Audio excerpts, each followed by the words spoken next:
दुनिया में आप गर्दन तान कर अकड़ कर वो मजा नहीं ले सकते जितना अल्लाह के सामने जलील होकर आप मजा ले सकते।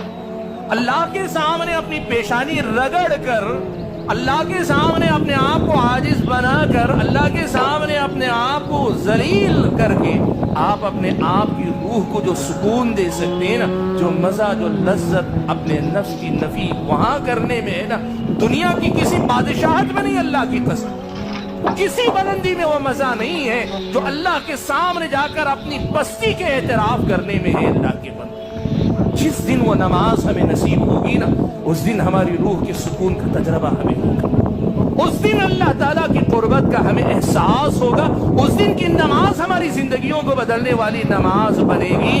वो नमाज जो मुझे और आपको एहसास दिलाए, वो एक सजदा जिसे तो गिरां समझता है, हजार सजदों से देता है आदमी को नजर। एक मर्तबा उस लज्जत का एहसास कर लो, आपको और मुझको अंदाजा हो जाएगा कि हम कैसी दुनिया में जी रहे हैं।